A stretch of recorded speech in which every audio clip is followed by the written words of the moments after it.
예, 오늘 요 결과지 해석 가이드도 하기는 하겠지만, 예전에 제가 다른 그룹 가가지고 한번 마음 먹고 질의응답을 하다가, 그 질의만 40분을 하고 중간에 끊고 결국은 발표를 시작할 수밖에 없는 상황도 있었거든요. 제가 질의를 받다 보니까 예상외로 실제 사업을 하시면서 그 난해한 질문들, 그 실제 소비자들에게 받으시는 난해한 질문들과 어떻게 응대해야 할지 모르겠는 부분들, 이런 것들이 생각보다 무척 많으시고, 그리고 주시는 질문들이 저희가 예상하지 못했던 그런 중요한 부분들도 무척 많더라고요. 그래서 질문을 좀 많이 올려주시면은 제가 최대한 그 질문에다 답변을 드리는 게 이 결과지 해석에서 제일 중요한 부분은 이걸 어떻게 소비자분들께 궁금증을 해소시켜 드리는가가 제일 중요할 것 같아서 그런 것들 좀 많이 할 수 있도록 해보겠습니다.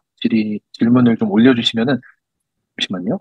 예, 요거는 제가 요 발표는 뭐 내용은 아주 많지는 않거든요. 내용 요것도 한 2, 30페이지가 돼가지고 마냥 하려면은 또 이것도 마냥 가요. 그래서 잠시만요. 제가 이 창을 보면서 질문이 얼마나 올라오는지를 보면서 해야 될 것 같아서 예, 제가 시간 조절을 하면서 할 수 있도록 해보겠습니다. 예, 결과지 해석 부분이거든요. 결과지에 있는 내용은 크게는 마이크로바이옴 다양성, 포스트바이오틱스 균형, 유익균, 유해균, 건강지표 미생물 이렇게 나뉩니다.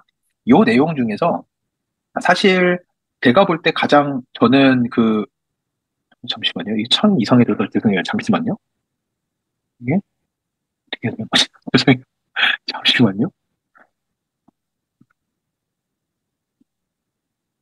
어, 어, 어떻게 하는지 모르겠다. 잠시만요. 이거 그냥 끄고 그냥 가야 되겠다. 예. 여기에서 저희가 가장 중심의 균형을 두고 있는 거는 마이크로바이옴 다양성이랑 포스트바이오틱스 균형 두 가지입니다. 다양성 같은 경우에는 저희가 셰넌 다이버시티라는 계산법을 사용을 해요. 이게 뭐냐면은 가끔 어떤 분들이 나는 병원에서도 해봤고 다른 데 것도 해봤는데 장내미생물의 다양성이 다른 데서 했을 때는 꽤 괜찮다고 나왔는데 왜 이 마이랩을 하면은 별로 안 좋다고 하느냐 이런 이야기도 많이 하시거든요. 왜냐하면은 마이랩은 장내미생물 다양성의 계산법 중에서도 가장 harsh하다고 할까요? 가장 난해도가 높다라고 하는 셰넌 다이버시티를 사용을 합니다. 이거는 뭐냐면은 예를 들어서 저희 장 안에 장내 미생물이 예를 들어서 이제 뭐 100종류가 있는데 그 100종류 중에서 100마리가 있는데 장 안에 미생물이 100마리가 있는데 그 중에서 90마리가 똑같은 거 하나예요. 대장균 90마리에 다른 종류 미생물 한 마리씩 있다라고 생각하면은 종류는 11개, 숫자는 100개가 되는 거죠. 이렇다면 이게 진짜로 다양하다고 할 수 있을까? 왜냐? 90마리나 있는 대장균이랑 한 마리씩밖에 없는 다른 미생물들이 다 같은 수준으로 표기를 하다 보면은 다양성이라는 게 진짜로 다양하다고 볼 수 있다. 그럼 이거에 비해서 똑같이 100마리가 있는데 10마리, 10마리, 10마리, 10마리, 10마리, 10마리 이런 식으로 딱 10마리씩 균등하게 10종류의 미생물이 있는 사람과 90마리가 딱 한 종류고 나머지 10종류가 그냥 한 마리씩으로 되는 사람이랑 누가 더 다양성이 높다라고 하느냐? 엄밀히 얘기하면은 그 전자죠. 10마리씩 다 쪼개져 있는 사람이 훨씬 더 이분하게, 균등하게 다양성이 높다라고 하니까 균등성과 다양성을 두 개 다 같이 넣어가지고 통계적으로 계산한 게 셰넌이라고 하는 방식입니다. 저희는 요 셰넌이라는 걸 사용해요. 그래가지고 다른 회사에서 하는 것보다 조금 더 안 좋게 나올 수는 있지만 이게 미생물학계에서는 가장 좋은 계산법이다라고 정의되고 있거든요. 그렇게 이해해 주시면 좋을 것 같고요. 포스트바이오틱스 균형이라고 하는 거는 여러분의 분변 안에서 미생물들이 동일한 시간 안에 만들어내는 아세트산, 프로피온산, 뷰티르산, 락틱산, 에탄올, 모노사카라이드 요렇게 여섯 종류. 근데 가장 지표는 아세트산, 프로피온산, 뷰티르산. 이 중에서도 가중치라고 하죠. 가장 점수에 영향을 많이 주는 애는 뷰티르산이라고 할 수 있습니다. 이런 물질들의 양을 이제 그 통계적으로 머신러닝으로 점수화를 해가지고 건강하고 장내 미생물의 다양성이 높고 실제로 질병이 많이 없는 사람들의 경우에 나타나는 요 단세지방산의 비율을 머신러닝으로 계산을 해서 표기가 되는 게 포스트바이오틱스 균형입니다. 장내 유익균은 요거는 이제 요 중에서도 뷰티르산이 가중치가 제일 높고 뷰티르산이 예전에도 많이 말씀드렸고 첫 번째 강의에서도 당누수에서 많이 말씀드렸다시피 뷰티르산이 상당히 중요한 물질이라고 보시면 될 것 같습니다. 그리고 장내 유익균, 유해균 지표에서 유익균은 비피도박테리움, 락토바실러스 두 종류로 나타내고 있어요. 엄밀히 얘기해서 장내에는 이거는 좀 어려워지는 내용인데 진짜 미생물쟁이적 사고로 이야기를 하자면은 장 안에는 유익균도 없고 유해균도 없고 상주균도 없습니다. 그냥 균이 있을 뿐이에요. 근데 얘네들이 시와 때에 따라서 유익한 역할도 하고 유해한 역할도 하고 그래서 저희는 얘네들을 opportunistic 한 균주다. 그러니까 기회주의적. 그래서 제가 한번 설명드렸던 것 같은데 다른 사람의 변을 이식을 받는 경우에도 그 잠시만요. 어, 제가 이거를 좀 고치고 해야 될 것 같아요. 제가 좀 너무 어려워지죠. 제가 보통 발표를 하면서 여기 계시는 분들 얼굴 표정을 보면서 이게 이해가 됐나 안 됐나 좀 파악을 하면서 제가 발표를 하는데 지금 내가 아까 뭘 잘못 눌러서 지금 이게 하나도 안 보여요. 지금 여기 계시는 분들 그게 안 보이는 상태로 발표를 하다 보니까 제가 계속 저 혼자 너무 신나서 되게 어렵게 하고 있는 거 아닌가 싶어가지고 잠시만요.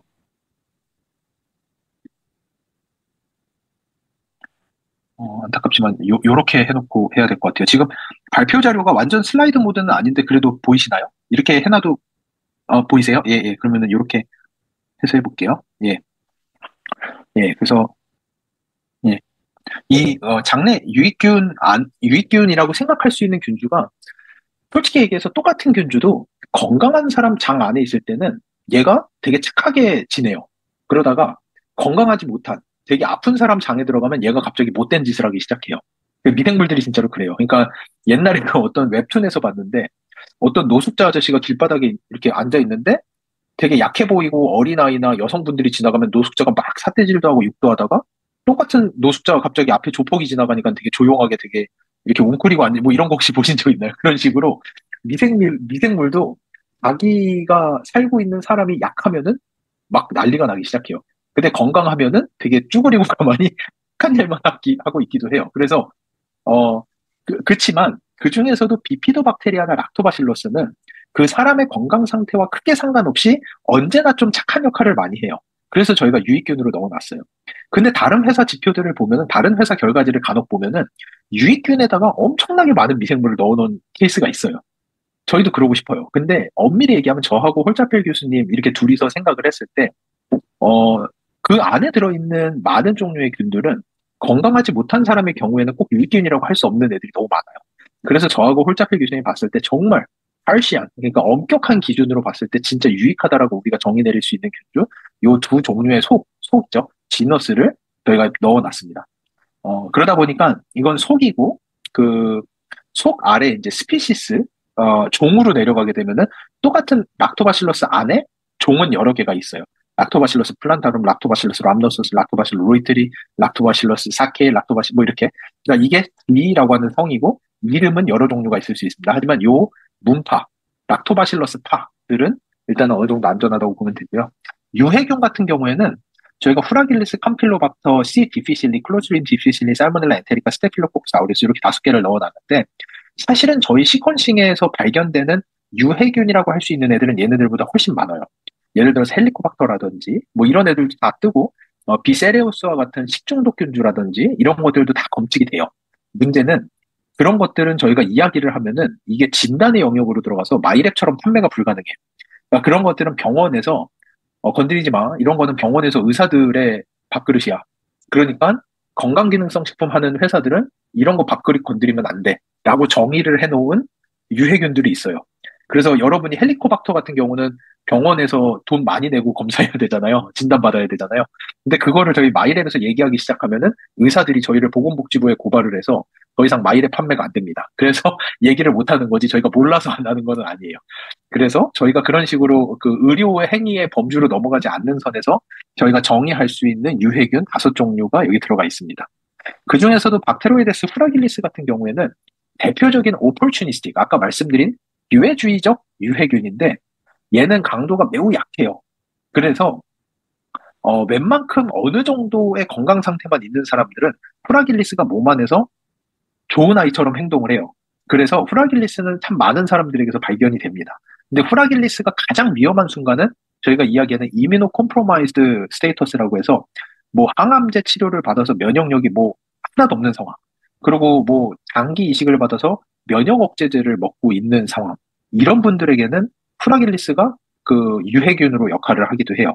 그래서 엄격한 기준으로 후라길리스도 저희는 유해균으로 넣어놨지만 웬만하신 분들이 후라길리스가 검출된다. 크게 걱정하실 필요 없어요. 그리고 특히 아이들이 후라길리스가 무척 많아요. 왜냐하면은 아이들은 장에 미생물이 아직 자기 걸로 딱 고정화가 안 되어 있고, 정말 많은 종류의 미생물들이 들어왔다 나갔다 하면서 아이의 면역 세포들을 교육시키는 역할을 하거든요. 그런 면에서 후라길리스는 좋은 역할을 하기 때문에 후라길리스가 나온다고 해서 크게 걱정하실 필요는 없습니다. 건강지표 미생물은 각각 건강 항목과 관련해서 논문 기반으로 선정된 지표 미생물, 이게 무슨 이야기냐? 마이크로바이옴이라고 하면은 수백만 편의 논문들이 나와 있어요. 그 논문들에서 우리가 이번에 치매가 있는 사람들을 딱 모아가지고 마이크로바이옴을 찍어봤더니 이런 종류 미생물들이 무척 많더라. 우리가 자폐 아이들을 봤더니 이런 종류 미생물이 엄청나게 많더라. 이런 연구들이 계속 나옵니다. 제가 이 아래쪽에 뭐 그런 내용들이 조금 있는데, 이런 식으로 이런 그 장내 미생물 구성 변화가 자폐 아이들 신경과 연관되어 있는 부분 하면은 여기에서 이제 어떤 미생물을 넣어줬고 이 자폐 아이들이 특징적으로 장에 가지고 있는 미생물들이 어떤 것이 있으며 그리고 이 자폐 아이들이 뭐 26개의 박테리아 탁사 이 자폐가 되게 큰 아이들은 특징적으로 26가지의 특징적인 미생물들이 장에 있다더라 라든지 그리고 이제 뭐 클로스트리디움 테타니균주가 행동 변화를 일으킨다. 그래서 자폐가 있는 아이들 중에서 특히나 클로스트리디움 테타니가 있는 아이들 같은 경우에는 행동 장애가 수반된다든지 그리고 이거 말고도 이제 그 ADHD 같은 경우에는 ADHD가 있는 아이들의 경우에는 미생물 군집에서 도파민 전구체 페니랄란이 합성하는 CDT 효소가 더 많이 발견된다. 그 말인즉슨 이 CDT 효소를 만들어내는 미생물들이 더 많다라는 거고 그런 미생물들이 많은 아이들 이런 것들이죠. 그리고 여기는 이제 여기 ADHD에서는 프레보텔라와 니세리아와 같은 아이 균주가 특히나 많이 나오기 때문에 이런 것들이 잠재적 마커가 됐다. 이런 것들. 그러니까 이런 것들이에요. 그런 것들에 기반해서 저희가 통계 알고리즘을 가지고 바로바로 그러니까 인지 기능, 이런 종류의 미생물이 많다라고 하면 인지 기능이 위험합니다. 이런 종류의 미생물이 많다 하면 수면에 위험합니다. 이런 것들이 논문과 기존 연구에서 무척 많이 나와 있거든요. 그런 것들을 저희가 총합해가지고 결과를 드리는 게 건강지표 미생물이라고 보시면 됩니다. 예.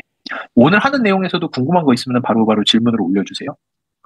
그래서 장내 미생물 다양성은 이렇게 표현이 되는데, 장내 미생물 다양성 같은 경우는 상위 25, 70, 유사 70, 그리고 이제 하위가 이제 이 히스토그램으로 표현이 되거든요. 대부분의 많은 분들이 요게 이제 히스토그램이라고 하면은 이렇게 잘라봤을 때, 그러니까 히트 수가 얼마나 많느냐. 그러니까 예를 들어서 저희가 100명의 사람을 뒀을 때 100명 중에서 요 정가운데 있는 영역이 이제 한 50명 이상이 될 거고 여기서 점점 낮아지면서 끝단에 있는 사람은 몇 명 없을 거고 여기 있는 사람도 몇 명 없을 거예요. 그게 이제 히스토그램의 의미이거든요.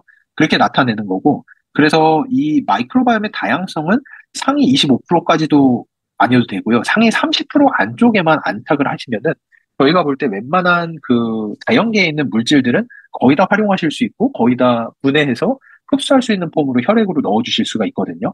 그리고 면역력, 면역세포를 교육시키는 부분에 있어서도 상위 30% 안쪽에만 있게 되면은 면역세포들 교육에 있어서도 크게 문제가 없습니다. 그래서 아까 말씀드린 대로 요 캐논이라는 거 기준으로 봤을 때 상위 30% 안쪽으로만 있을 수 있도록 그렇게 이제 집중해 주시면 좋을 것 같고요. 포스트바이오틱스 균형 같은 경우에는 아까 말씀드린 대로 네, 아세트산, 프로피온산, 뷰티르산 외에도 락틱산, 에탄올, 모노사카라이드 이런 것들이 같이 들어갑니다. 이런 것들을 총합해서 머신러닝으로 결과가 나오고요. 그래서 지표되는 단세지방산이 가장 많이 상승하는 것으로 티마스의 유형이 결정된다는 게 핵심입니다. 그러니까 저희가 그 죄송합니다. 티마스를 선택할 때 예전에 말씀드린 것 같은데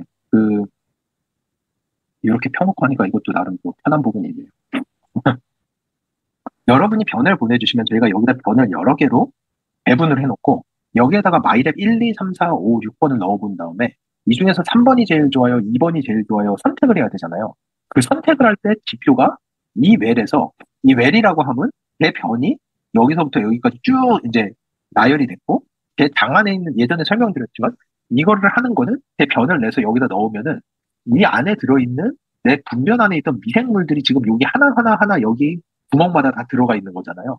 이 구멍 안에 들어간 제 장 안에 있던 미생물들은 나는 지오셉 변으로 나온 줄 알았는데 내가 왜 지오셉 장 안에 다시 들어왔지? 라는 착각을 일으키게끔 해주는 게 이 티마스라고 하는 플랫폼이고 이 착각을 일으키게 한 다음에 저희가 보고 싶은 거는 그러면은 내가 1번 마이랩 먹었을 때 솔루션 먹었을 때 내 장내 미생물들이 만들어내는 단세지방산의 양이 얼마나 바뀌어? 내가 2번 먹었을 때는 3번 먹었을 때는 4번 먹었을 때는 그때마다 내 장내 미생물들이 만들어내는 단세지방산의 양이 얼마나 변하는지를 보고 여기에서 만들어지는 단세지방산의 패턴이 무엇을 결정하느냐? 내 장 안에 있는 인프라스트럭처라고 하는 환경을 조절을 해요. 이 아이랩 솔루션 이거는 좀 너무 어려운 내용이라서 잘 안 들어가는 내용인데 오늘 여기까지 한번 가볼게요.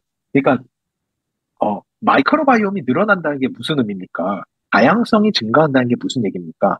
각 사람마다 원래 장 안에는 미생물이 2천 종류가 있다고 하는데 그러면은 제가 마이랩 솔루션 2번을 먹으면은 5종류가 더 들어오니까 그럼 2,005개가 돼서 제가 더 다양해진 것입니까? 절대 그런 게 아니에요. 뭐를 해야 되는 거냐면은 매일같이 저희는 뭐 이런 물을 한 잔 마신다든지 뭐 물 한 잔 마신다든지 아니면 여러분이 티를 좀 마신다든지 티를 그거를 말려서 하는데 그 안에 미생물이 엄청나게 많이 들어있어요, 사실. 여러분이 물만 마셔도 그 안에 미생물이 있어요. 여러분이 먹는 음식들에 미생물이 엄청나게 많아요. 여러분이 들이마시는 공기 안에도 미생물들이 많아요. 사실 여러분의 장 속으로 매일 들어가는 미생물은 수백 종류예요. 문제는 뭐냐? 걔네들이 여러분 장 속에 정착하지 못하고 다 도망가기 때문에 다양성이 떨어지는 거예요.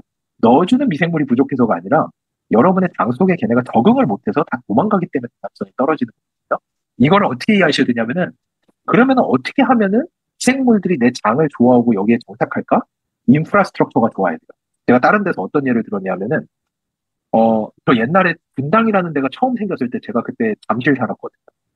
분당에 가끔 놀러 갔어요. 너무 신기해서. 가면은 막 길이 8차선 길이 뚫려 있고 공원도 너무 좋은 게 많고 정작 사람들은 아직 안 사는데도 길도 너무 좋고 도시가 너무 깨끗하고 뭐 너무너무 좋은 거예요. 그러다가 한 6개월 뒤에만 갔더니 사람들이 엄청나게 많아졌더라고요. 왜 그럴까요? 그거는 분당이라는 곳에 인프라스트럭처를 잘 만들어 놨기 때문에 사람들 보고 오지 말라고 해도 사람들이 쏟아지듯이 들어와서 사는 거죠. 근데 예를 들어서 땅끝마을 해남을 가면은 매일같이 사람을 덤프트럭으로 실어다 날라도 한 달 뒤에 가보면 아무도 안 남아 있을 거예요. 왜냐? 거기는 인프라스트럭처가 안 좋으니까. 딱 그 얘기를 하는 거예요. 그럼 우리 장 속의 인프라스트럭처는 뭐가 관리를 하느냐? 아까 말씀드린 안세지방산이라는 유기산의 비율이 정하는 거예요. 그 중에서도 여기는 어려우니까 간단하게 하고 넘어올게요. 롱체인이라고 해서 아세트산보다는 프로피온산이 좋고 프로피온산보다는 뷰티르산이 좋아요. 그 더 긴 종류의 뷰티르산에 가까운 애들이 얼마나 많은지가 내 장 속의 인프라스트럭처를 조절하는 거고 인프라가 잘 만들어지면 다양성은 올라간다라는 거를 기존 연구를 통해서 저희가 이미 증명을 해놨어요. 그래서 마이랩 솔루션 1번부터 6번을 먹었을 때 나의 장 인프라스트럭처가 얼마나 좋아지는지를 보고 솔루션이 결정이 되면은 그거를 드시면은 그때부터는 환경을 통해서 여러분들이 매일같이 장으로 넣어주는 미생물이 나 여기 살기 좋다라고 하고 정착을 함으로써 장 안의 미생물의 다양성이 점점 더 증가하게 된다는 게 이 피마스와 마이랩 솔루션의 원리입니다.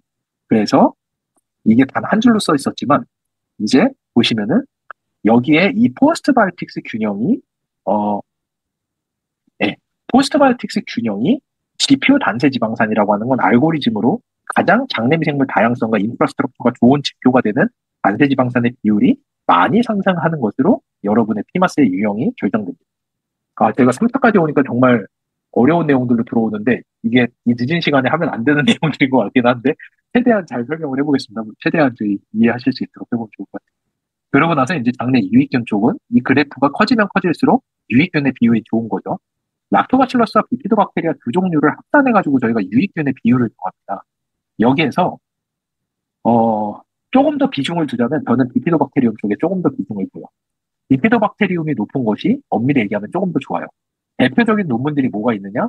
사람이 태어나서 나이가 들면서 사람 몸이 약해지고 늙어가면서 가장 많이 감소하는 미생물이 무엇이냐? 넘버 원이 비피도박테리아예요. 아기 때 가장 많은 균이 비피도박테리아고요.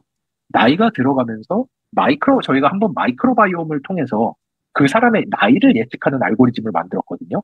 그 예측 알고리즘에서 가중치가 제일 높은 게 비피도박테리움이에요. 비피도박테리움이 떨어지면 나이가 들기 시작하고 그래서 많은 논문들에서 사람이 나이가 들어가면서 면역력이 떨어지고 약해지고 아파지는 것이 비피도박테리움이 줄어들기 때문이다라고 심지어 말하는 논문들도 있을 정도예요. 그래서 비피도박테리움이 중요합니다. 그렇다고 해서 비피도박테리움을 많이 먹는다고 해서 비피도박테리움이 장에서 막 늘어나는 게 아니에요. 이거는 저희가 입으로 넣어주는 이게 좀 어려워요. 저희가 먹은 미생물은 우리 장의 환경을 조성을 해주고 그럼으로써 저희 장에 이미 있는 아이들과 저희에게 추가로 들어오는 아이들이 더 정착해서 잘 살 수 있도록 해주는 역할이 가장 커요. 왜냐면은, 저희가 예전에 제가 다른 데서 어떤 예를 들었냐면, 비피도박테리움이 늘고 싶어서 제가 비피도박테리움을 많이 먹었다라고 하면은 간혹 너무 많이 이 비피도박테리움이 제 장 안에 있는 비피도박테리움을 죽이기도 해요. 이게 뭐냐? 저희가 예를 들어서 어, 큰 저희가 뭐 아메이 분당에서 제가 이렇게 세미나가 열렸어요. 그래가지고 사람들이 100명이 모였어요. 근데 이 방 안에 동물의 숫자를 좀 늘리고 싶다고 해서 사람도 동물이니까 동물의 숫자를 늘리고 싶다고 해서 그 방 안에다가 일단 동물이면 다 갖다 넣기 시작했어요. 그래서 사자, 호랑이도 막 갖다 넣었어요. 그러고 나서 1시간 뒤에 가보면은 동물의 숫자가 늘어난 게 아니라 동물의 숫자가 더 줄어있겠죠. 사자, 호랑이가 사람들을 다 잡아먹어서 그런 개념으로 보시면 돼요. 저희가 먹는 미생물이 우리 장내 미생물과의 궁합이 좋다면은 서로 도와서 숫자가 늘어날 거예요. 근데 저희 장내 미생물과 궁합이 안 맞는 미생물이 들어가면은 걔들끼리 치고받고 싸우고 죽이고 난리가 나기 때문에 숫자가 심지어 더 줄어들 수가 있어요. 나한테 맞는 비피도박테리움이라면 넣어주면 좋아요. 하지만 그렇지 않다면은 무작정 많이 들어가면은 심지어 숫자를 더 줄여버리는 꼴이 될 수가 있으니까 비피도박테리아가 중요하대. 비피도박테리아 많이 먹어야겠어. 이런 건 절대 아니에요. 그렇게 얘네들이 그렇게 쉽지 않아요. 그렇게 쉬울 거였으면은 뭐 수십 년 전부터 이런 거 다 할 수 있었던 건데 그렇게 쉽지가 않습니다. 그러니까 심플하게 생각하시면 안 되고요. 그리고 여기 유해균들도 이제 비프라길리스가 보통 많이 나오시는데 말씀드린 대로 크게 걱정하실 필요 없다. 비프라길리스는 지금까지 분석한 결과 40% 정도의 분들이 지금 보유하고 있는 것으로 확인이 됩니다. 그래서 크게 걱정하실 필요 없고요. 건강한 사람에게서 충분히 발견이 될 수 있어요. 여기에서 이제 뭐 클로스트리디움 제가 잠깐 몇 개 알려드리면 클로스트리디움 디피실리가 나오게 되면은 이분은 어 병원에 가보시는 게 좋아요. 그러니까 클로스트리디움 디피실리라는 균주는 이게 이제 대표적인 미생물로 유발되는 불치병 중에 하나거든요. 그래서 클로스트리디움 디피실리는 이제 결국은 거의 돌아가시는 수준에까지 이를 정도로 상당히 위험한 균주이기 때문에 이런 것들은 절대 나오면 안 되고 살모넬라 엔테리카 캄필로박터 이런 것들은 그 대표적인 유해균인데 어, 그, 그 식품 패소젠도 되고요. 그러니까 식중독균의 일부이기도 하고 또 안 좋은 유해균 종류이기 때문에 이런 것들이 나오면은 병원을 가보시고 한번 검사를 받아보시는 게 좋습니다. 스테필로코커스 아우레우스는 너무나도 건조하다든지 이런 케이스에서 많이 나와요. 그래서 물을 좀 너무 안 드신다든지 방이 엄청 건조하다든지 변비가 극심하다든지 이런 케이스에서 스테프 아우레우스가 조금 나오거든요. 스테필로코커스 아우레우스. 그래서 그렇게 이해하시면 될 것 같습니다. 근데 저희 다행히도 지금 아메이 검사하시는 분들은 이런 유해균은 거의 나오지 않고요. 프라길리스 정도만 조금씩 나오고 있습니다. 그 외에는 이제 마이크로바이옴 리포트 실전 가이드인데 여기는 아까 말씀드린 대로 콜레스테롤이 건강이 안 좋은 사람들의 논문을 통해서 그 사람들에게서 많이 나타나는 장내 미생물들을 중심으로 이렇게 저희가 산술적으로 계산을 해서 그 지표를 표현을 해드립니다. 뭐 가바 생성하는 수면 건강에 도움을 주는 미생물들의 양에 따라서 수면 관련 미생물들, 알츠하이머 환자 정상인 비교해서 차이가 나는 부분들에 있어서 인지 건강 미생물들, 그리고 장내 면역세포 영향 주는 것들에 대해서 이제 면역 관련 미생물, 이런 것들 이제 비타민 K, B2, B11, B12 같은 거 생성하는 미생물들 수에 따라서 비타민 생성 관련 미생물 이런 것들이 이제 그리고 이제 고강도 운동을 많이 하고 운동을 많이 해서 근육질이 많은 사람에게서 많이 나타나는 미생물 이런 것들을 통해서 근육 건강 관련이라든지 이런 지표들이 선정이 돼서 나오게 돼서 제가 지금 30분이 지났거든요. 이 내용들 외에는 뭐 전반적으로 아시는 내용일 것 같아요. 그래서 질의를 조금 하다가 시간이 남으면은 결과지 내용을 조금 더 해보면 좋을 것 같거든요. 제가 조금 더 현실적으로 이제 응대를 하시면서 소비자들이 가지고 있는 질문이나 이런 내용들 중심으로 조금씩 풀어가면서 가보면 좀 더 좋을 것 같습니다. 그래서 제가 한번 질문 올라온 것들을 한번 열어볼게요. 되시면은 일단 나와 맞지 않는 유산균을 계속 먹으면 어떤가요? 불필요한 싸움이죠. 그러니까 내가 이기나 누가 이기나 보자인데 사실은 불필요한 나와 맞지 않는 유산균이 방에 계속 들어오게 되면은 어, 잠시만요. 이런 거를 제가 다른 자료를 좀 찾아서 올리면서 해봐도 좋을 것 같아요. 잠시만요. 제가 이런 자료 보여줘도 되는 거겠지? 이게 가끔 제가 하면 안 되는 자료들을 또 쓸 때가 있어서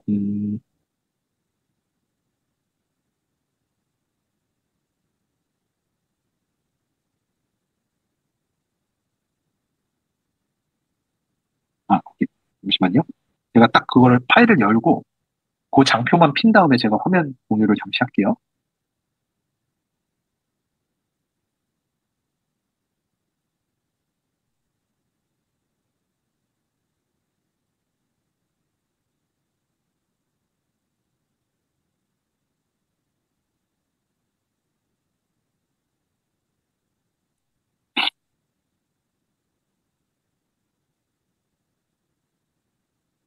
제가 지금 보여드리는 장표들은 사진을 좀 안 찍고 이렇게 해주시면 감사할 것 같습니다. 제가 이거는 그렇게 하면 안 되는 자료인데 제가 이 질문 이게 좋은 질문이라서 제가 이거 조금 보여드리려고 하거든요. 음,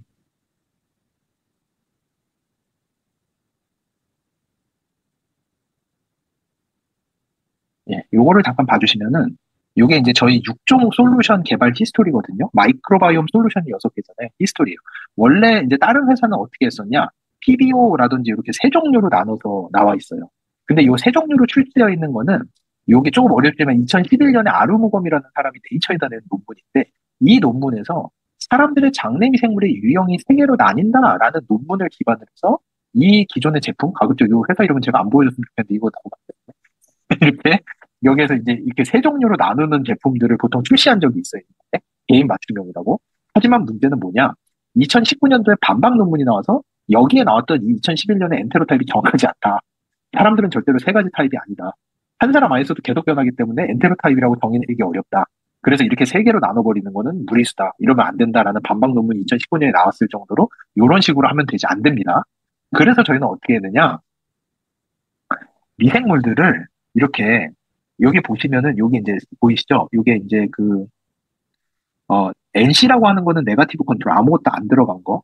비락티스 타입, 비피도박테리아 타입, 루테리 타입, 플란타르 타입, 락티스 타입, 락토바시스, 소납 타입으로 다 미생물들을 나눈 다음에 얘네들이 배합이 되는 비율이 0대 1, 25대 75, 5대 5, 75대 25, 100대 0으로 혼합비를 다 나눈 거를 저희가 40종류로 나눠가지고 다 테스트를 해봤어요.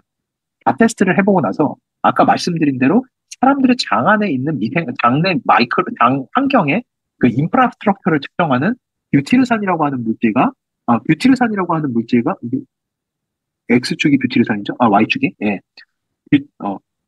뷰티르산이라고 하는 물질과 아세트산이라고 하는 물질을 중심으로 이 40종류를 다 트리트를 해본 거예요. 해봤더니 넣어주는 미생물 이게 다 다른 종류의 타입들인데 다 이렇게 나타나죠. 우상단에 있는 게 제일 좋은 거예요. 이분은 빨간색 세모, 한 요 정도, 빨간색 세모, 빨간색 동그라미, 요거, 주황색 동그라미, 주황색 세모 정도는 이분은 드시면 제일 좋을 것 같아요.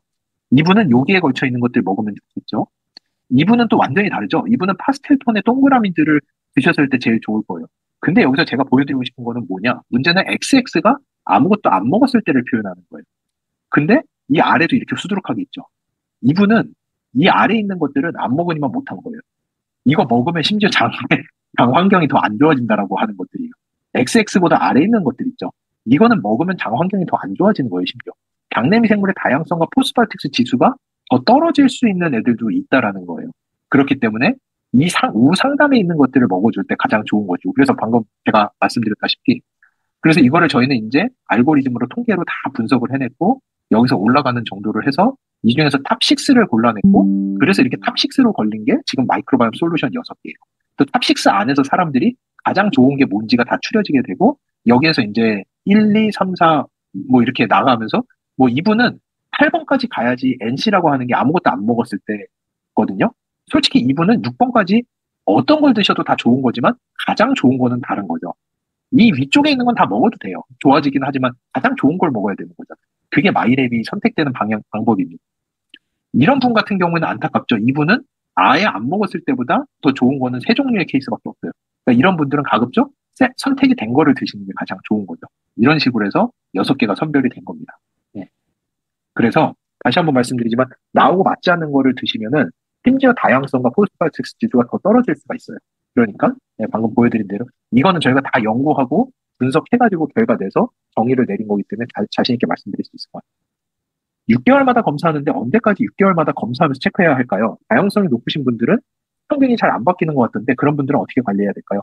어, 저희가 이 재분석이라는 시스템은 어떻게든 간소하게 만들 거예요. 지금 데이터베이스가 쌓이고 있고 거기서 알고리즘을 빌드하면서 이 마이랩이라는 플랫폼이 훨씬 더 간편하게 쉽게 할 수 있도록 점점 더 발전할 겁니다. 말씀드린 대로 변기 부착형 센서 프로토타입도 만들어져 있고, 그러니까 변기에 부착되는 센서만으로도 미생물들이 만들어내는 대사체가 측정이 되면서 계속해서 분석의 히스토리가 남을 수 있도록 하는 과정도 저희가 준비하고 있고, 그거 외에도 분석 방식을 훨씬 심플하게 할 거거든요. 조금만 기다려 주세요. 지금 아직 알고리즘이 완성될 정도로 DB가 아직은 부족해요. 그래서 점차 발전을 시킬 건데, 다양성이 보통 높으셔서 균이 잘 안 바뀌시는 분들 같은 경우에는 펌을 좀 더 길게 하셔도 그래서 내가 한 번, 두 번 정도 해봤는데 나는 두 번 다 다양성이 꽤 좋고 나는 크게 솔루션의 차이도 없다라고 하면은 이거 이렇게 얘기하면 아메이에서 되게 싫어할 것 같긴 하지만 한 1년 정도 후에 해보셔도 될 것 같고 그렇게 했는데도 괜찮아. 그러면은 한 2년쯤 후에 해보셔도 될 것 같고 일단 자신에게 지정된 거를 지속적으로 드시는 게 제일 중요한 것 같아요. 예. 그래서 그 6개월에 한 번이라는 부분이 근데 어떤 분은 6개월에 한 번을 해도 부족한 분들도 있으세요. 내가 장 상태가 너무 안 좋다. 나는 먹는 음식마다 그냥 내 장 컨디션이 너무 오락가락한다. 나는 항생제를 수시로 먹는다. 나는 뭐 아주 독한 약을 계속 먹어야 되는 상황이다. 이런 분들은 6개월이 아니라 3개월에 한 번씩이라도 하셔야 될 거예요, 아마. 그러니까 요거는 개인이 살짝 판단하셔서 그 듀레이션은 좀 결정을 하시면 좋을 것 같은데 나중에는 저희가 이 분석을 통해서도 듀레이션도 왜냐하면 이거는 이제 재분석하시는 분들이 점점 많아지면은 그 안에서 저희도 또 통계치가 나오기 시작하거든요. 그러면은 마이크로바이옴 다양성 상위 뭐 30%이신 분들은 다음 분석 주기를 저희가 지정을 해드린다든지 이런 식으로 계속 발전할 거니까 이제 저희 첫 스텝 가고 있거든요. 죄송하지만 그거는 조금 더 기다려 주시면 발전시킬 수 있겠습니다. 식사세 지적장애 중증, 아동 키우는데, 인지가 중간 정도, 마이크로바이옴 다양성이 상위 30%, 다양성에 의해서 인지가 좋아질 수 있을까요? 이게 지적장애 중증인데, 마이랩에서 인지가 중간 정도 나왔고, 다양성도 상위 30%가 나왔고, 그러면은 포스트바이오틱스 지수가 어느 정도인지는 모르겠어요.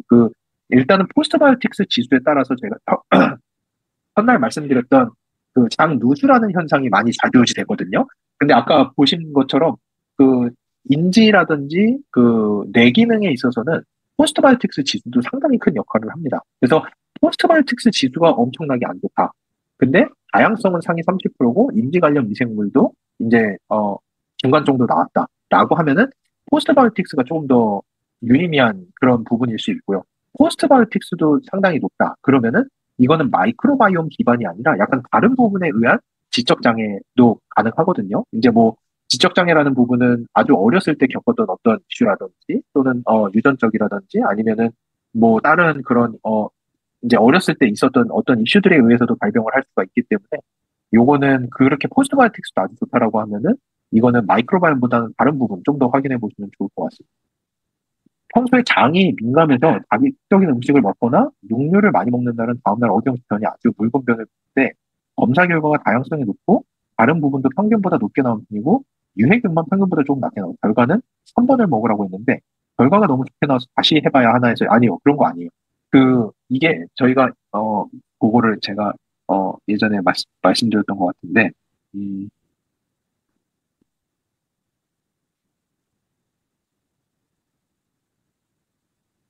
잠깐만요.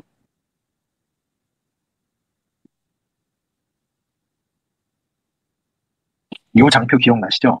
저희가 전반적 반응도 개선과 표적적 반응도의 개선이 있어요.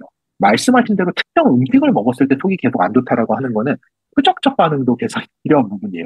전반적 반응도의 개선을 통해서 아주 미니멀하게 개선이 될 수는 있지만 그렇게 표적적 반응도의 개선을 타겟팅하는 게 엔자임 바이옴 같은 제품, 엔자임 바이옴은 특히나 콩단백질이라든지 탄수화물이라든지 이런 종류의 소화에 관련된 표적적 반응이거든요. 그러니까 엔자임 바이옴을 조금 활용해 보시면 저는 일단은 좋을 것 같고요. 그 부분을 추천드리고, 육류를 많이 먹으면 다음날 어김없이 변이 아주 묽은 변을 본다. 이러면은 보통은 라이페이즈, 그 간 기능이 조금 약하신 분들이 그 간에서 소화 효소라든지 아니면 지방분해 효소 같은 것들이 약한 경우에는 그 지방이 그 소장 말단이나 대장까지 넘어오게 되면은 이 지방은 물의 흡수도 저해할 뿐만 아니라 거기에는 미생물들이 만들어내는 그런 물질들을 되게 많이 저해하기 때문에 지방기가 많은 걸 드시면은 다음날 어김없이 이렇게 설사하시는 분들 꽤 있거든요. 그렇기 때문에 그런 부분 조금 한번 검토해 보시면 좋을 것 같아요. 내가 먹은 음식이 육류나 자극적인 음식에 있는 이제 포함된 지방이라든지 기름이라든지 이런 게 너무 많아서 그런 것인지 아니면은 그 약간 IBS성이 과민성 대장증후군인데 특히나 어떤 특정 음식들에 되게 과민하게 반응하시는 분들이 있거든요. 그런 케이스일 거라고 보입니다. 그래서 이거는 일단은 3번 추천을 받으셨고 3번에 드시는데 장 불편감이 없으시다면은 그냥 3번을 계속 드시면 좋을 것 같아요.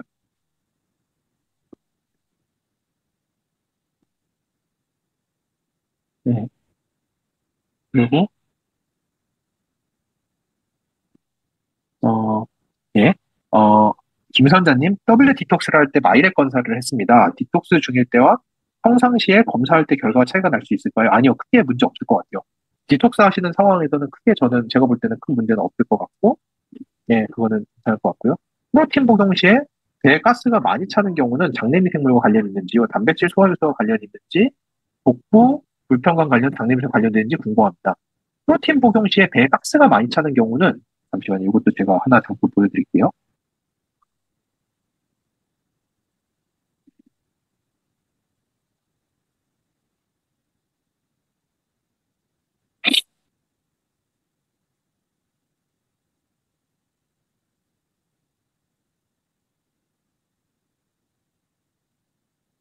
여기 보이시나요? 이게 작년에 나온 논문이에요. Intestinal Gas Production by the Microbiom라고 하는 장내미생물에 의해서 가스 프로덕션이 어떻게 되는가에 대한 정리된 논문 내용이거든요. 보시면은 이게 제가 살짝 설명했던 내용이에요. 저희가 먹고 사는 것들, 폴리사카라이드, 다당류, 빵, 밥, 국수, 탄수화물, 거기다 설퍼 컨테이닝 아미노 애시드, 설퍼 컨테이닝 컴파운드라고 하는 거는 논문이라서 어렵게 써놨지 단백질, 예, 단백질입니다. 그래서 탄수화물, 단백질을 먹게 되면은 얘네들이 가면서 미생물들이 이걸 쪼개요. 미생물들이 쪼개면은 일단은 여기 빨간색 제가 해놓은 거 하이드로젠 가스예요. 하이드로젠, 메테인, 하이드로젠 다 가스가 나오게 됩니다. 어쩔 수 없이. 근데 미생물들이 이거를 쪼개서 이제 단백질 드셨다는 거죠. 단백질 드시면은 얘네가 가면서 여기서 이제 가스로 만들어지고 남으면은 아세트산이라고 하는 이편당이 만들어져요. 근데 여기에서 이거를 끌고 내려가가지고 뷰티릭 애시드로 가져야 돼요. 뷰티릭 애시드까지 가져야지만이 이제 더 이상 가스가 나오지를 않고, 그래서 보시면은 이게 그 탄수화물 먹고 난 다음에 가스는 그렇게 냄새가 심하지 않아요. 하이드로젠 수준 수소나 뭐 CO2 이렇게 되기 때문에 그렇게 냄새가 지독하지가 않은데, 단백질을 먹은 다음에는 화학 붙어 있다 보니까 H2S 그 하이드로젠 설파이드 그리고 CH4 이게 메탄가스랑 그러니까 계란 썩은 냄새가 나는 황화수소와 메탄가스가 나오다 보니까 단백질을 먹은 다음에 가스는 유독 냄새가 상당히 역하죠. 탄수화물 먹은 가스는 그렇게까지 역하지 않지만 여기에서 이게 멈춰지려면은 뷰티르산까지 떨어져 줘야 되는데 여기를 중간을 이어주는 미생물들이 좀 희귀템들이에요. 그러다 보니까 이게 여기서 넘어가지를 못하면 여기서 계속 돌아. 그러다 보니까 가스가 엄청나게 나오는 거거든요. 그래서 저희가 엔자임 바이옴을 개발을 할 때 본 데이터베이스가 여기서 내려가는 미생물들이 많은 사람들, 그러니까 여기서 미생물이 한두 종류가 아니에요. 이제 어떤 분은 이거 그냥 미생물 하나 넣어주면 되는 거 아니야? 라고 쉽게 생각하시는데 그렇게 쉽지가 않아요. 그 미생물이 또 그 사람과 궁합이 맞아줘야 되고 어떤 사람에게나 쉽사리 궁합이 맞는 미생물을 찾는다는 게 쉽지가 않아요. 그래서 이거에서 이쪽으로 잘 내려가는 사람들을 비비를 모아놓고 거기에서 나오는 수백 개의 미생물 중에서 모든 사람에게 거의 다 적용이 되는 균주 하나를 찾은 게 20701이라는 균주고 엔자임 바이옴에 들어가 있는 균주가 이렇게 떨궈주는 균주가 들어가 있는 거예요. 그래서 어, 프로틴 복용 시에 배가 아프고 이제 가스가 많이 차면은 일단 장내미생물과 관련이 된 건데 이것도 뭐죠? 방금 말씀드린 대로 표적적 반응도예요. 표적적 반응도. 그러니까 이거는 다양성이 증가하면은 개선이 될 여지도 있지만 훨씬 더 빠르고 쉬운 거는 엔자임 바이옴 드시는 게 훨씬 빠르고 쉽습니다. 그래서 요거는 단백질 소화 효소 관련 있는 거니까 엔자임 바이옴 드시면 가장 좋습니다. 예. ADHD가 있는 아이가 마이크로바이옴 유산균 섭취할 경우 다양성이 좋아지면서 개선이 될 여지가 있을까요? 맞습니다. 일단은 제가 볼 때는 이거는 제가 여기서 너무 멀리 가면은 저도 이거 누가 보건복지부나 식약처에 올리시면 저 큰일 나거든요. 그런데 일단은 ADHD나 저희가 지금 서울대병원 어린이병원이랑도 연구 많이 하고 있고 ADHD 자폐 아이들 연구 많이 하고 있고 그 병원 의사 선생님들도 마이크로바이옴 통해서 조절이 가능하다고 믿고 저희랑 연구하고 있어요. 포스트바이오틱스 지수 조금 포커스해 보시면 좋아요. 장누수 현상. 장누수가 일어나면은 염증 반응이 과해지면서 뉴로인플라메이션이라고 하죠. 제가 첫 번째 강의에서 말씀드렸는데 뇌에 있는 신경 염증 반응이 증가하기 시작하면은 그게 이제 자폐라든지 ADHD 성향을 많이 분출시킬 수가 있고요. 또 하나 장내미생물이 만들어내는 가바와 같은 신경 안정 물질 같은 거, 뉴로트랜스미터 물질들이 떨어지면서 그런 것들이 이제 조금 많은 영향을 주거든요. 그래서 이거는 단순히 그것뿐만이 아니라 잠깐만요. 음,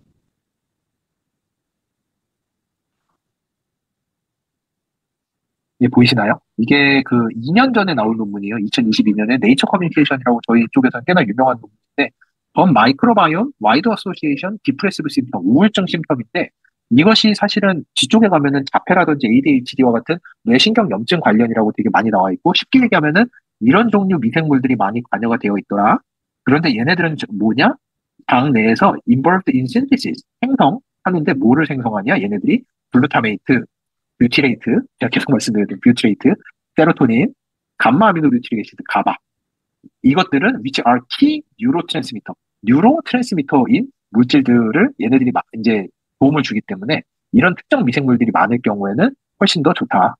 이렇듯이 ADHD나 그 바로 아래 이제 자폐 관련도 자폐도 근데 자폐는 뉴로 데미지성이 더 크거든요. 그리고 문제는 이게 리제네레이션, 회복이 잘 안 돼요. 그러니까 미리미리 예방하는 게 제일 좋습니다. 한번 걸린 다음에 되돌리려면 극도로 어렵고 그 이전에 예방하면 좋기 때문에 제가 볼 땐 아이들은 마이랩 하면서 이런 부분들 예방하고 미리미리 조치하면은 좋을 것 같아요. 장누수, 포스바이오틱스 지수, 아이들 특히 이런 거 좀 집중해서 봐줬으면 좋을 것 같습니다.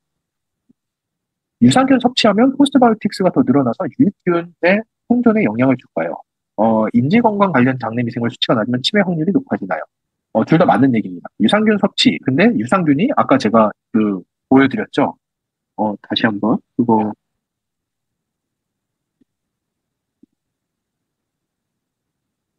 보시면 여기 보시는 것처럼 XX가 아무것도 안 먹었을 때 어떤 분은 거의 다 먹으면 좋아지는 분들도 있지만 아예 더 안 좋아질 수 있는 분들도 있기 때문에 가급적이면은 자기한테 맞는 거를 드시면은 코스바이틱스 여기 뷰티르산과 아세트산의 지수가 개선이 되면서 더 좋아질 수가 있고 당연히 그리고 이제 인지건강 관련이 아까 말씀드린 대로 저희가 치매가 있으신 분들에서 특이적으로 많이 나타나는 미생물들을 뽑아서 저희가 지표화해 놓은 거거든요. 그러니까 그, 어, 가장 좋은 방법은 포스바이오틱스랑 다양성이 증가하면은 그와 관련된 유해균들은 점점 떨어집니다. 그러니까 일단은 마이랩의 포커스에서 계속해서 그 지표들을 올리는 쪽으로 좀 집중해 보시면은 그 유해균들은 계속 떨어지니까 그렇게 하시면 좋을 것 같아요.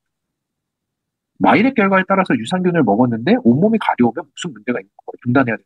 일단은 섭취하셨는데 갑자기 두드러기가 난다든지 몸이 가렵다든지 이러면은 섭취 중단을 일단 하시는 게 맞고요. 그리고 이 마이랩을 드시면은 일단 대표적인 게 그 미생물들이 만들어내는 대사체가 늘어나기 시작해요. 그러다 보니까 이 특정 대사체에 알러지 반응들이 가끔 생기시는 케이스가 있거든요. 대표적인 게 바이오제닉 아민이라고 하는 물질인데 여기는 더 이상 안 갈게요. 너무 어려우니까. 제가 드릴 수 있는 솔루션은 마이랩 솔루션을 한 번에 한 포를 다 드시지 말고 한 반포를 나눠 드시면서 물을 좀 많이 드셔보세요.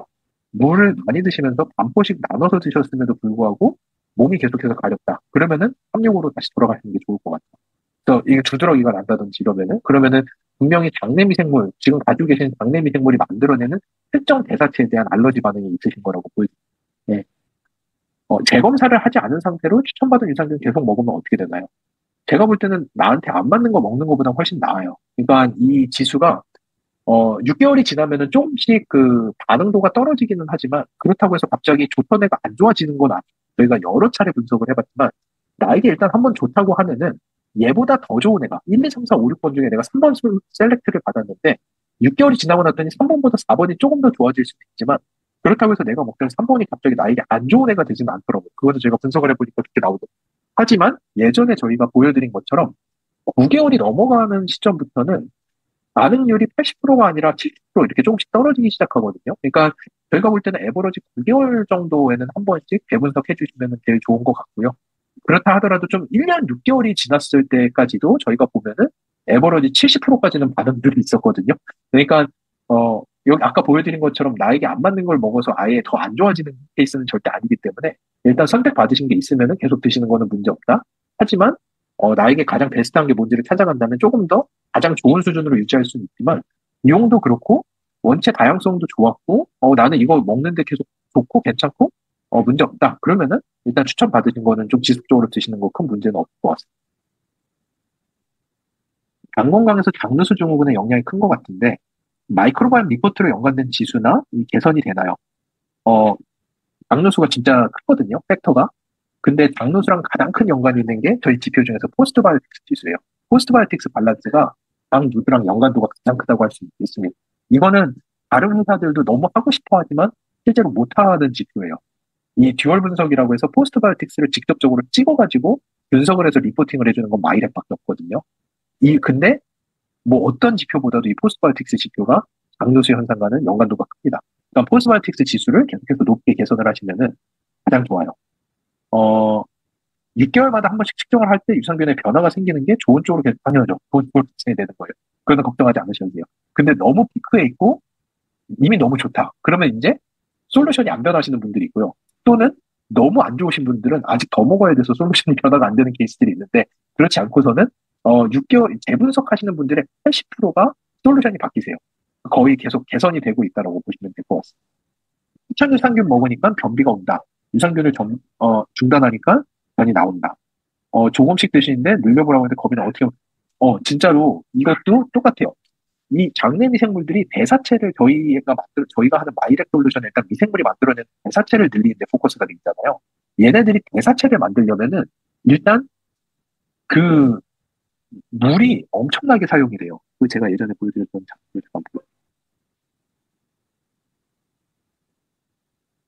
보여주셔도 보시면은 미생물들이 우리 장에 있는 물질을 액티브 폼으로 만들어낸다.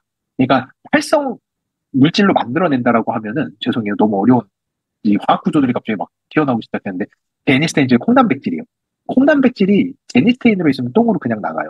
근데 장내 미생물이 여기다 뭐를 하느냐? 뭐가 붙었죠? 하이드로. 수소기 두 개. 그러니까 물 분자 두 개를 붙여줬다고 생각하시면 돼요. 물 분자 두 개를 붙여주면은 얘가 물에 싹 녹으면서 저희 장에서 흡수가 돼요. 그래서 혈액으로 들어가서 역할을 하기 시작합니다. 코큐민 되게 유명하죠. 코큐민도 이대로는 똥으로 다 나가요. 근데 얘네가 조금 좋아지면 아이하이드로. 아이는 둘이라는 뜻이에요. 두 개, 물 분자 두 개. 근데 더 좋아지면 테트라하이드로. 테트라는 네 개라는 뜻이에요. 물 분자 네 개 붙으면은 활성도가 엄청나게 좋아지기 시작해요. 이게 지금 분자 수준이거든요. 여러분 코큐민 하나 먹으면 물을 이게 진짜 미생물들이 이거를 활성으로 만들어서 혈액에 넣어주려면 물을 어마무시하게 드셔야 되는 거예요, 사실은. 이거 뭐, 레즈베라트롤, 아이하이드로, 레즈베라트롤. 다 이런 식이거든요. 버베린, 아이하이드로, 버베린. 이런 식으로 여러분이 마이랩을 드신다라는 거는 마이랩을 드시면서 물을 많이 안 드시면 사실은 효과가 미비할 수밖에 없어요. 그래서 일단 변비가 오시는 분들은 마이랩을 먹었더니 장내 미생물이 활성화가 되면서 얘네들이 물 분자를 방금 보여드린 대로 엄청나게 쓰는데 물이 없다 보니까 변이 딱딱해지면서 변비가 올 수밖에 없어요. 마이랩 드시면 물을 엄청 많이 드셔야 돼요. 그래서 일단은 물을 무척 많이 드시는 걸 추천드립니다. 변비 오시는 분들은. 네. 토끼똥 누나 이거 다양성 포스트바이오틱스 엄청 상위 10% 아니라 토끼똥 괜찮아요. 토끼똥 전혀 문제 안 돼요. 저희 셋째도 계속 토끼똥 누거든요. 마이랩 결과 좋아요. 전혀 문제 안 됩니다. 그거 너무 걱정 안 하셔도 돼요. 근데 토끼똥보다 더 문제는 잔변감. 그리고 애가 변을 보고 나서 엄청 불편해한다든지 그래서 이제 잔변감이 있어서 화장실을 계속 가고 싶어 한다든지 이런 게 안 좋은 지표인 거지. 변의 형태는 2번에서 4번 뭐 5번까지 가는 거는 그 변의 형태에 있어서는 크게 문제가 되지는 않아요. 네, 그래서 괜찮습니다.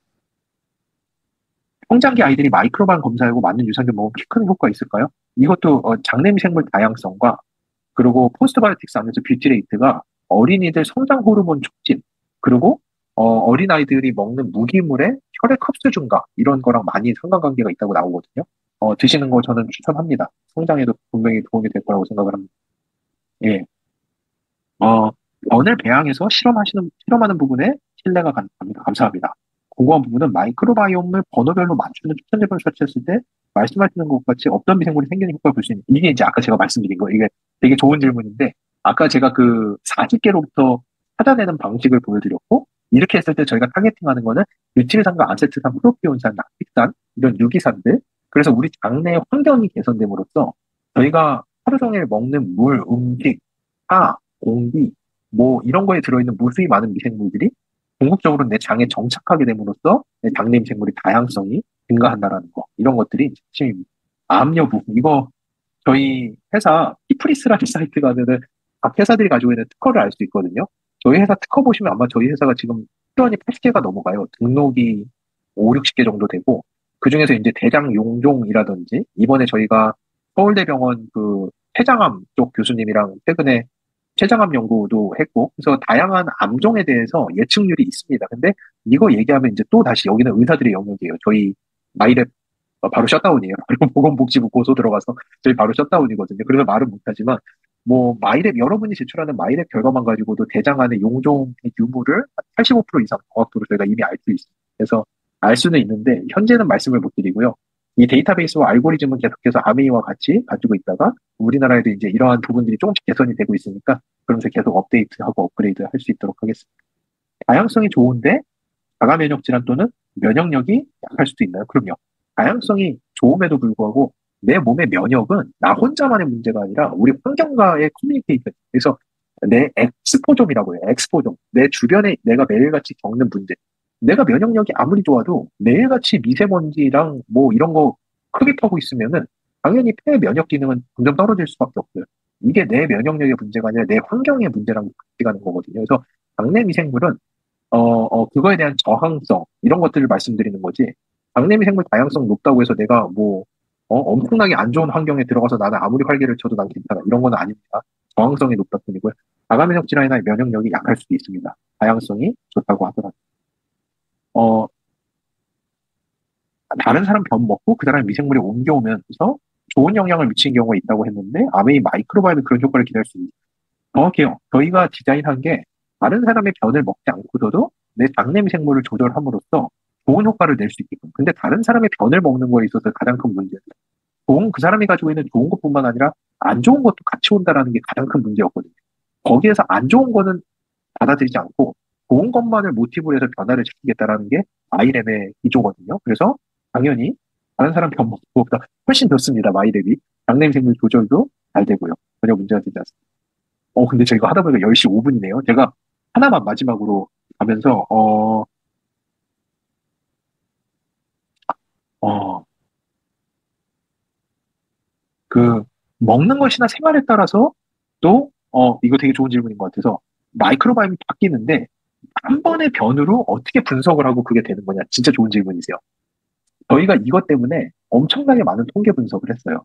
그래서 저희는 피너스라는 그 기술을 가지고 있고 그 안에 또다시 MCMOD, SMOD 이런 기술들이 또 떨어져 나오거든요.